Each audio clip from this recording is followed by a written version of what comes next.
രാവിലെ തന്നെ ഞാൻ അങ്ങനെ എൻ്റെ കട്ടൻ കാപ്പി ആയിട്ട് പുറത്തോട്ടിറങ്ങും കേട്ടോ. നോക്കിക്കേ എന്നെ അടിപൊളി വ്യൂ ആണ്. അങ്ങനെ ആൽസ് മൗണ്ടൻസും ആ പച്ചപ്പും ആ മഞ്ഞും ഒരു ചെറിയ തണുപ്പൊക്കെ ഉണ്ട് കേട്ടോ. അതൊക്കെ കൊണ്ട് അങ്ങനെ നിന്ന് നമ്മൾ കട്ടൻ കാപ്പി കുടിക്കുക. അങ്ങനെ നമുക്ക് നമ്മുടെ ഡേ തുടങ്ങാം. നോക്ക് എന്ത് ഭംഗിയാണ് ഈ വ്യൂ കാണാൻ. ഇങ്ങനത്തെ ഒരു സ്റ്റേ ഒക്കെ കിട്ടിക്കഴിഞ്ഞാൽ കുറച്ച് കൂടുതൽ റിഫ്രഷിങ് ആട്ടോ.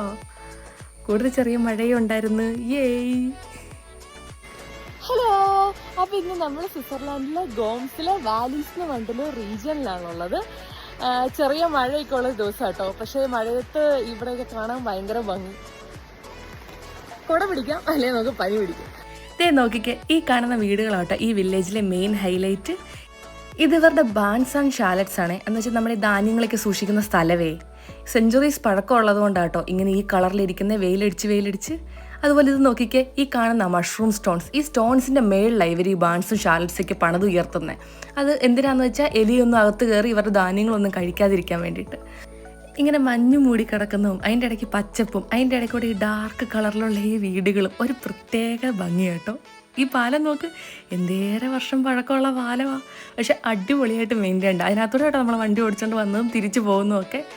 ചെറിയ മഴയൊക്കെ ഉണ്ടായിരുന്നു, പക്ഷെ അതൊന്നും സാരാക്കില്ല. ഞങ്ങൾ അതിൻ്റെ ഇടയ്ക്കൂടെ അത്യാവശ്യം നല്ല രീതിയിൽ ആ വില്ലേജ് അങ്ങോട്ടും ഇങ്ങോട്ടും നടന്ന് കണ്ടു കേട്ടോ. കാരണം ഭയങ്കര ഭംഗിയായിരുന്നു. മഴയുണ്ടായിരുന്നതുകൊണ്ട് അതിൻ്റെ ഭംഗി കൂടിയെന്നാണ് എനിക്ക് തോന്നിയത്. നിങ്ങൾക്ക് എന്ത് തോന്നുന്നു കണ്ടിട്ട്? കൂടിയിട്ടില്ലേ? നല്ല ഭംഗിയാന്നേ. ഇനി സ്വിറ്റ്സർലാൻഡിൽ പോകുമ്പോൾ മെയിൻ സിറ്റീസൊക്കെ ഒഴിവാക്കിയിട്ട് ഇതുപോലെയുള്ള നല്ല നല്ല വില്ലേജസ് എക്സ്പ്ലോർ ചെയ്യണം. നല്ല പീസ്ഫുള്ളായിട്ട് സ്വിറ്റ്സർലാൻഡിൻ്റെ പ്രകൃതി ഭംഗി അപ്പം നമുക്ക് നല്ല രീതിയിൽ ആസ്വദിക്കാൻ പറ്റും.